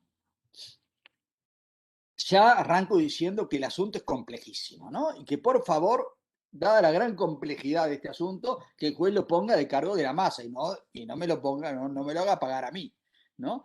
Eso lo hago sistemáticamente en todos los escritos. Bueno, pues los jueces sistemáticamente me dicen, lo de la gran autorizo la designación a quien usted diga, lo de la gran complejidad está por verse, ¿no? Cuando dentro de unos meses volvemos a hablar y vemos quién paga esta fiesta, ¿no? Eso es lo que me dice, no dicen lo de la fiesta, pero dice, y sobre de cargo de, y en principio la retribución será de cargo de la sindicatura, salvo que en el decorrer del proceso se demuestre la gran complejidad de la tarea. Algo así, creo que, palabra más, palabra menos, es la sentencia que ya tienen hecha y ponen siempre la misma. Y tienen razón, a ver, porque, bueno, no sé, si usted lo designan síndico de pluna, digamos que la complejidad va de suyo, ¿no? Del asunto. En la generalidad de los casos, cosas que parecen sencillas se vuelven complejas, cosas que eran complejas terminan siendo sencillas. Entonces, es razonable lo que los jueces resuelven sistemáticamente. Entonces, por ahí que tampoco los síndicos abusamos, porque de repente lo terminamos pagando nosotros, así que no vamos a contratar mucha gente. El otro asunto, mire, le voy a decir lo que pasa en España. En España esto se interpreta como que es para cargos gerenciales, ¿no? ¿Qué pasa? Miren también en la práctica. Sobre todo si usted es síndico, ¿no? Si es interventor, controla o autoriza nada más. Entonces es bastante... cuando se designa un interventor, el deudor sigue adelante con el emprendimiento, ¿sí? Él toma todas las decisiones, ¿sí? Sabe alguna, ahora lo vamos a ver, y si lo verán ustedes solos, bastante fácil. Pero si designan un síndico, usted desplaza al empresario y queda colocado en el lugar del empresario. Entonces, si bien la ley no le manda que usted ocupe, ni le dice que haga el inventario inmediatamente, la ley en realidad le da 60 días, le da 90 días para presentar el inventario. Eso creo que sí lo vieron con Virginia. Bueno, la ley le da, después que termina el plazo para que los acreedores verifiquen crédito, hay 30 días más para que el síndico presente la lista de acreedores y el inventario al mismo tiempo, ¿no? Bien, entonces, estrictamente usted podría hacer el inventario el día 89, ¿sí? Pero, ¿qué es lo que sucede? Los bienes que hay, los activos que hay en la empresa concursada, pasan a ser mi responsabilidad como síndico. Si desaparecen cosas, si hay vehículos y lo sigue manejando cualquiera y tiene un accidente, la responsabilidad es mía. ¿Sí? Si se roba mercadería, la responsabilidad es mía. Entonces, lo primero que tengo que hacer, apenas me asignan síndico, es salir, bueno, si desaparece dinero, si desaparecen títulos valores, ¿no? Facturas que están para cobrar, tengo que salir corriendo, como los bomberos, llegar ahí, hacerme de todo, ¿no? De alguna manera, tomar control de todo, y a partir de ahí, la cuestión es responsabilidad mía, ¿no? Todo es responsabilidad mía. Entonces, en definitiva, tengo que hacer lo que antes se decía texto expreso, que es ocupar y desapoderar. Lo tengo que llamar al deudor y decirle, mire, voy mañana, o dentro de una hora estoy ahí, ya está. Y sentarlo en una mesita y decirle, mire, a partir de ahora, usted no toma ninguna decisión. Acá el que resuelve todo soy yo. ¿Sí? Y usted no puede llevarse nada. Y si quiere, váyase para su casa. Cosa que no es nada simpática de decir. Y luego, tampoco es tan exacto, porque normalmente el síndico necesita que el empresario le dé una mano, porque si no, usted no sabe ni por dónde arrancar con el asunto, ¿no?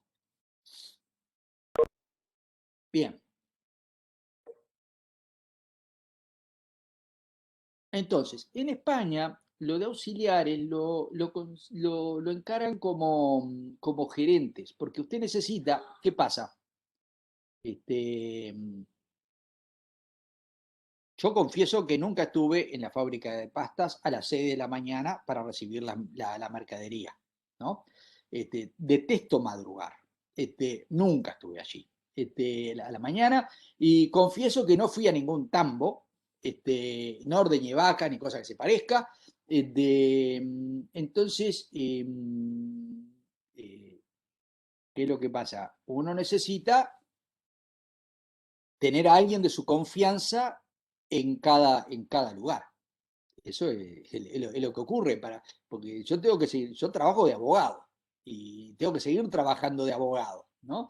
Además no soy omnipresente, no puedo estar en todas las empresas que están concursadas a la vez. Entonces yo necesito tener gente de mi confianza gerenciando en cada una de las empresas. Porque si dejo al propio deudor, ojo, al propio empresario, al que necesito, porque el empresario lo va a estar consultando todo el tiempo porque le va a tener que venir, bueno, ¿y a quién le compra ¿a quién le compra la harina? Si es una fábrica de pasta, ¿no? ¿A quién se la venía comprando? Es decir, me tiene que ayudar, ¿no? Si no, solo no puedo. Pero si yo dejo el asunto en manos del empresario, probablemente las consecuencias sean desastrosas, ¿no? Porque para el empresario, empecé hoy a hablarle de esto y después me fui, no sé por qué.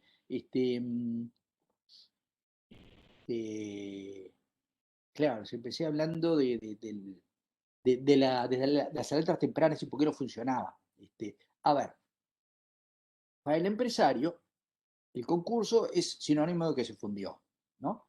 Entonces, el empresario va a tratar de evitar el concurso por todas las vías que sea posible. El concurso va a ser lo último que pida. Normalmente pide el concurso empresarios que están a punto de ir presos, básicamente por libramiento de cheques sin fondo, ¿sí? Porque empiezan a empapelar el país de cheques sin fondo. Entonces, cuando los están por meter presos, algunos penalistas han descubierto que si piden el concurso, evitan que vayan presos. ¿Por qué evitan que vayan presos? Yo no sé si lo recuerdan esto de cuando dieron, que hace poco terminaron de dar cheque, no sé si lo dieron, Virginia, pero el libramiento de cheques sin fondo, en el caso del libramiento de cheques sin fondo, si el acusado, si el librador, resulta que paga el cheque, antes de, incluso cuando es llamado por el fiscal, ¿no? Si antes de la formalización, como dicen ahora, ante el procesamiento, el deudor paga el cheque, se archiva el asunto, ¿no? ¿Lo sabían eso? ¿No? No puede ser pues una cosa, pero lo que pasa es que es fundamental para entender la dinámica de esto. ¿Y por qué el cheque es tan importante? ¿Por qué es tan importante y por qué funciona el cheque? ¿No? ¿Por qué los prestamistas piden cheques como única garantía? Porque llegado el punto, el prestamista lo denuncia ante la justicia penal y el deudor tiene que ir ante el juzgado y se encuentra con un fiscal y o paga el cheque o corre el riesgo, no necesariamente, corre el riesgo del preso. Entonces mucha gente va a hacer lo que pueda, lo que sea con tal de pagar el cheque. Si no lo paga, pues realmente no puede. Ahora, fíjense qué interesante cómo juega esto con los concursos. Si el deudor pidió concurso, ¿no? El único que puede pagar el cheque, yo soy el síndico, el único que puede pagar el cheque soy yo, síndico. El deudor no lo puede pagar. Entonces lo citan a declarar. ¿Qué hace el deudor? Dice, mire, yo encantadísimo de pagar el cheque. ¿Sabe lo que? El síndico no me deja. Porque ahora el único que administra, dispone de mis bienes es el síndico. Así que pregúntele al síndico. Yo no sé qué manía no pagar los cheques el síndico, ¿no? Bueno, y ahí me llaman a mí, ¿no? Y ahí yo nunca visité tantos juzgados penales, le puedo decir, porque penal tampoco hago, ni hice nunca. Entonces, ahora estoy cada 2 o 3 días en el juzgado de lo penal, dando explicaciones de por qué no pago los cheques. ¿No? La verdad que me estoy exagerando. Eso me pasó. Ahora aprendieron ya todo el mundo entendió y ni me llaman. Pero, ¿qué pasaba? Me llamaban y me decían, hay un cheque impago y usted es el síndico. Yo digo, es un crédito concursal, tiene que presentarse a verificar. Digo, y me dice, bueno, pero va a ir preso el librador. Digo, no lo puede meter preso, digo, porque el librador está impedido legalmente de pagar, ¿no? Y si la ley le prohíbe pagar, no puede ir preso por hacer algo que la ley le prohíbe hacer. ¿Sí? Así que no lo puede meter preso. En todo caso, métame preso a mí. Acá el único que puede pagar el cheque soy yo. ¿Me va a meter preso a mí? No, obviamente no. Entonces, bueno, los penalistas se han dado cuenta de esto. Entonces, cuando ya está a punto de ir preso, ¿no? Pide concurso, ¿no?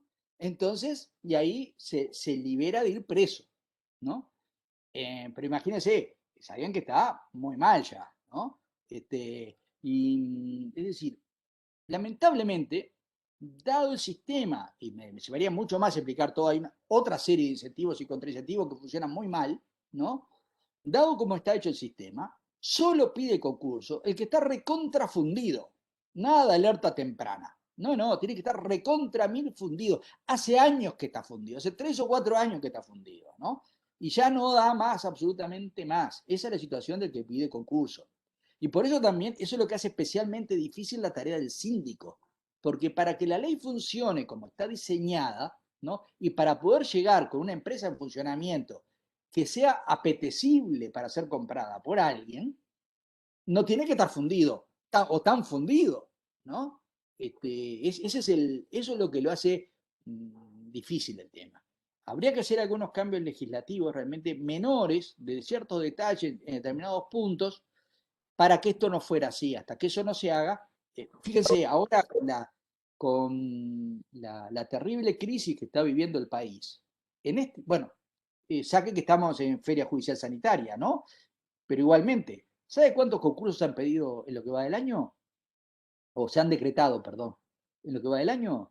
2 concursos, dos concursos, con la crisis terrible que se vive. Es decir, lo que pasa es que todos los operadores del mercado, a mi juicio, ¿no? Es una mera opinión, han entendido que el concurso tal como está no le sirve a nadie.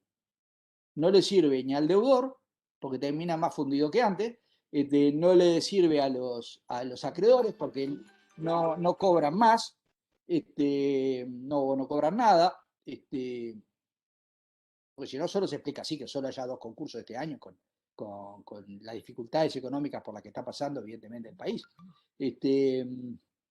Bueno, y además mismo que haya 80, 70 concursos por año es muy poquito. Eso ya le está indicando que algo acá no funciona.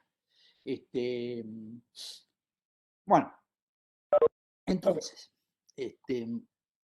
tratando de reordenarme algo, les decía que teníamos la cuestión esta del estatuto jurídico, en esos artículos se bajó ese título 2. Bueno, el tema retribución en el artículo 34, que tiene un decreto reglamentario, el decreto 180 del 2009, que es muy minucioso y establece al detalle cómo son los honorarios del síndico. A ver, en el legislador evidentemente hay una desconfianza enorme hacia los síndicos, ¿no? Producto tal vez de que en algunos casos, bajo el régimen anterior, algunos síndicos cobraron alguna fortuna, ¿no? Por aplicación de los aranceles del Colegio de Abogados o del Colegio de Contadores, ¿no? Daban al resultado una verdadera fortuna. Entonces el legislador fue muy minucioso, y quien la reglamentó también, muy minucioso en ver que esto no sea una forma de que el único que cobra es el síndico, ¿sí? Y no queda nada para nadie, porque esto, el síndico se lleva todo. Miren, básicamente el cambio es que ahora se cobra exclusivamente un porcentaje de la masa activa, no más un porcentaje de la masa activa o la masa pasiva, es de la masa activa, ¿no? Con lo cual, como se imaginarán, si la masa activa puede no existir tranquilamente en un concurso. Puede que cuando uno llega no hay nada, absolutamente nada. A ver, cuando llegué a la agencia de viajes, aquella designación, no quedaba nada, nada. Eran papeles tirados por el piso, por todos lados, se habían llevado todo, no quedaba nada. Unos lápices quedaban. Me acuerdo de un par de botas usadas que encontré. No había nada. Entonces, si no hay activo un porcentaje sobre algo inexistente es igual a cero, ¿no? Bueno, para seguir, el porcentaje no es el que maneja los aranceles, ¿no? Del colegio de abogados, colegio de síndico, que andan del 10% para arriba.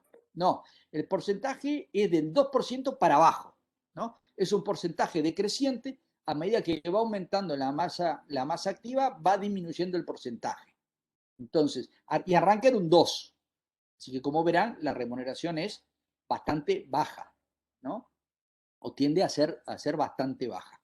A ver, yo vivo de eso, no vivo tan mal, pero a ver, no es para llorar miseria tampoco, pero la remuneración es básica, es baja cuando no es inexistente directamente. Y como, bueno, a veces, y se lo he dicho a los jueces también, que es, esta es el único caso de trabajo forzado gratis, el único caso de esclavitud que se conoce en nuestro país aceptado es porque estoy obligado a aceptar, ¿no? Y a trabajar gratis, ¿no? Está fenómeno. Yo no conozco otro caso en que haya obligación de trabajar gratis en este país, ¿no? Acá estoy obligado a trabajar gratis, eventualmente. Digamos que en uno trabajo gratis, en otro cobro, bueno, más o menos, con eso voy emparejando, pero si no sería bastante triste. Bueno, lo importante que ustedes sepan en realidad es que esto está reglamentado, que existe este decreto 180 2009 y que los honorarios los tengo que regular ante el juez. Le tengo que pedir que el juez fije los honorarios, ¿sí? El juez lo hace pasar por un secretario contador, lo evalúa, y fija tantos honorarios, y son esos.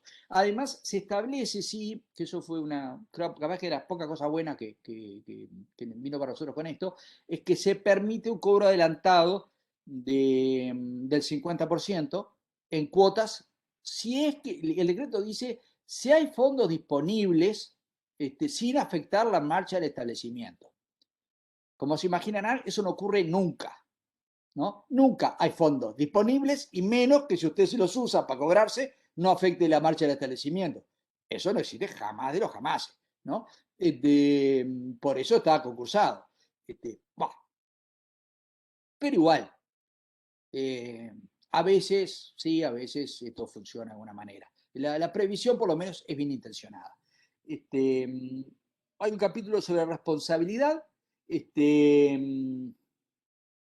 que por suerte no me ha tocado transitarlo nunca hasta ahora, se responde por daños y perjuicios, eso es lógico, por no actuar con la debida diligencia. Después hay un capítulo de rendición de cuentas que arranca en el artículo 38, que es muy severo. El síndico está obligado a rendir cuentas en diversas oportunidades, ¿no?, que la ley establece. Pero le llama la atención sobre las consecuencias. En el artículo 41, sanción por rechazo de las cuentas. Dice, si las cuentas no fueran aprobadas, el síndico interventor quedará inhabilitado para intervenir como síndico interventor en cualquier otro concurso por el periodo que fije el juez, que no podrá ser inferior a 5 ni superior a 20 años, ¿no? Entonces, a ver, si me inhabilitan por 20 años, ¿no? Yo tengo 57 años, así que son 67, 77, hasta los 77 años voy a estar inhabilitado. Entonces, el que hacía estas normas era Matusalén, porque no sé cuántos años se creía que vivía la gente.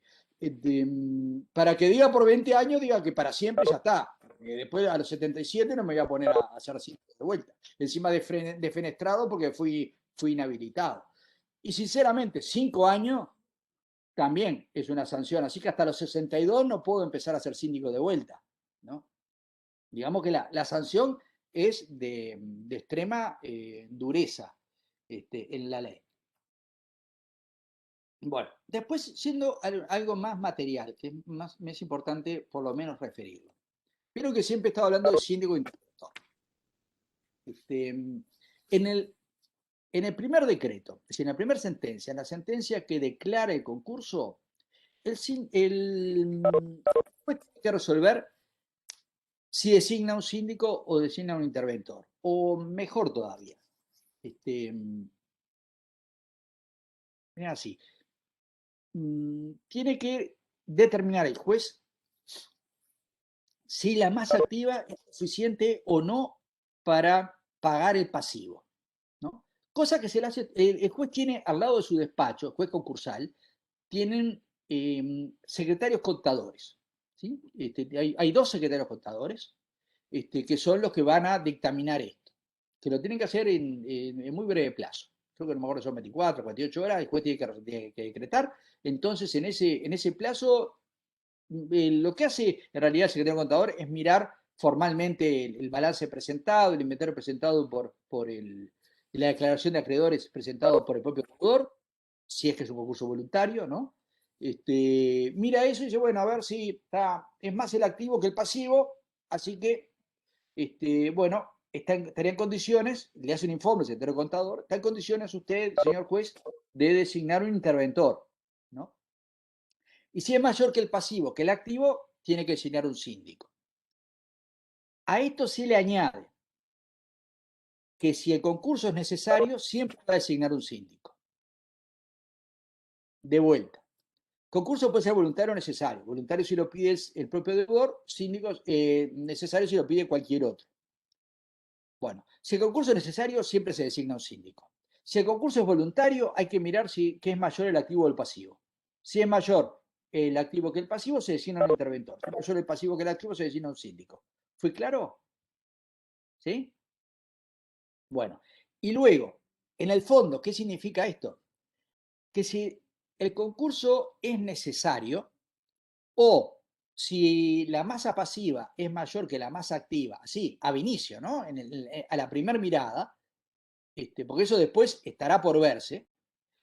Si pasa eso, si el concurso es necesario o aún siendo voluntario, la masa pasiva es mayor que la activa, el juez en el decreto que declara el concurso va además suspender la legitimación del deudor para administrar y disponer de sus propios bienes y consecuentemente designa un síndico. En el otro caso, que el concurso sea voluntario y además, acumulativamente, la masa activa es mayor que la masa pasiva, entonces el juez no va a suspender la legitimación, sino que va a limitar la legitimación del deudor y va a designar un interventor. ¿Esto me expliqué? Esto está explicadito en los artículos 45 y siguientes de la ley concursal, ¿no? Ya hablé bastante de lo que era ser un síndico, ¿no? El síndico, sí, estoy en 45, me queda un minuto, medio minuto.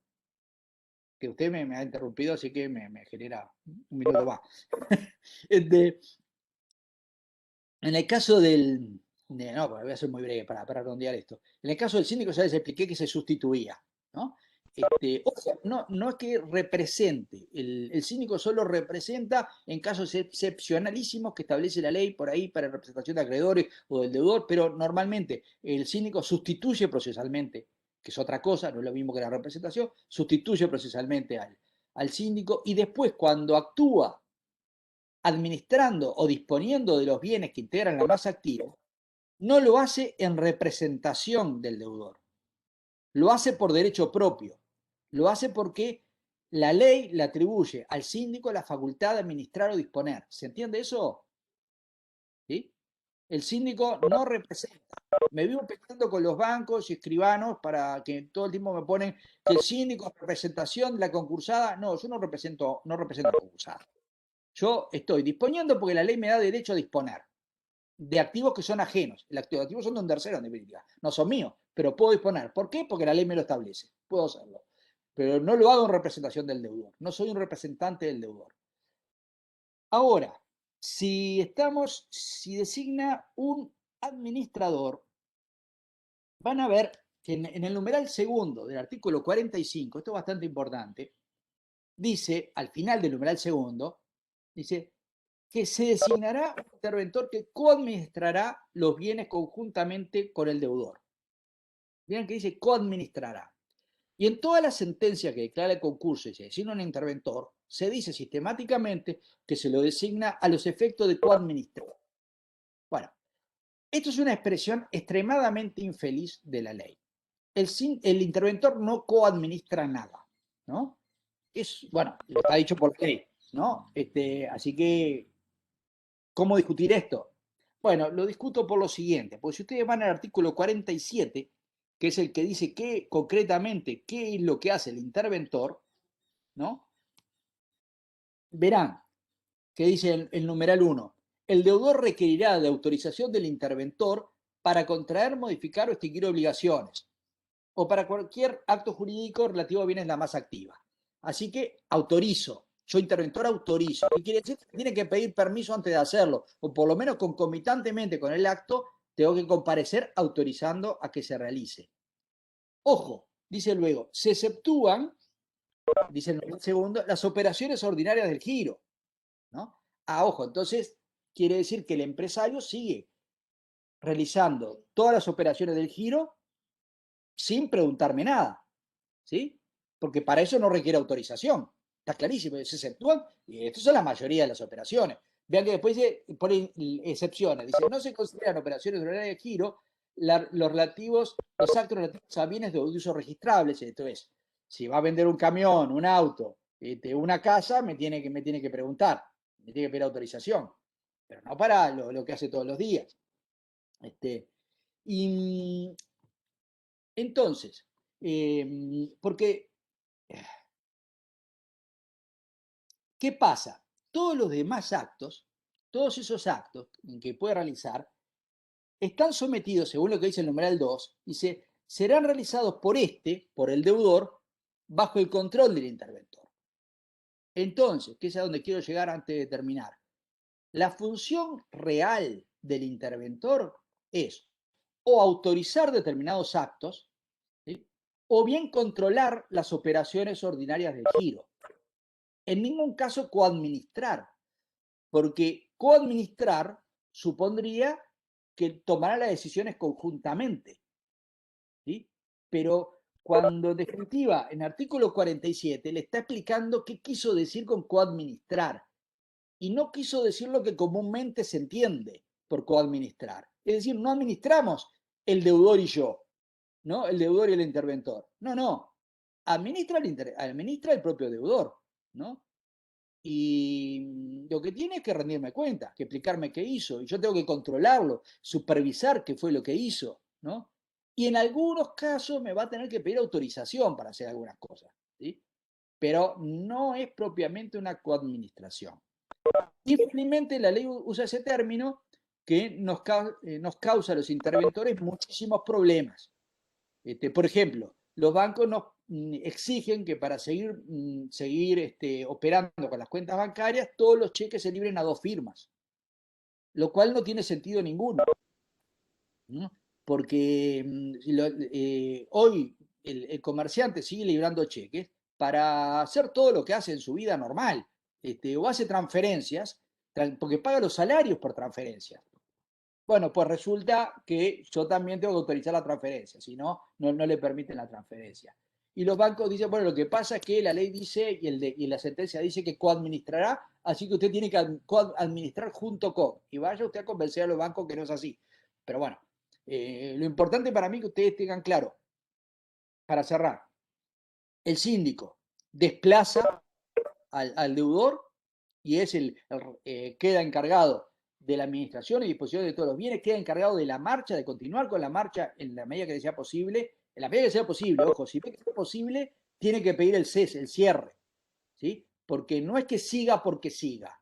Si el asunto, como me ha pasado, da más pérdidas que ganancias, si está abierto, más vale cerrarlo, ¿sí? Porque la intención de todo esto no es conservar la empresa en sí, sino lograr un mayor valor cuando se llega a la venta en bloque en funcionamiento. Ese es el único objetivo, no la empresa en sí misma considerada. Entonces, si el síndico ve que más trabajo, más pierdo, ¿no? Que eso es típico, le diré, cuanto más días trabajo, más dinero voy a perder, entonces lo que tengo que hacer es pedirle el cierre al juez. Porque si no sigo aumentando los pasivos en perjuicio de los acreedores, que es algo que yo no puedo hacer, ¿no?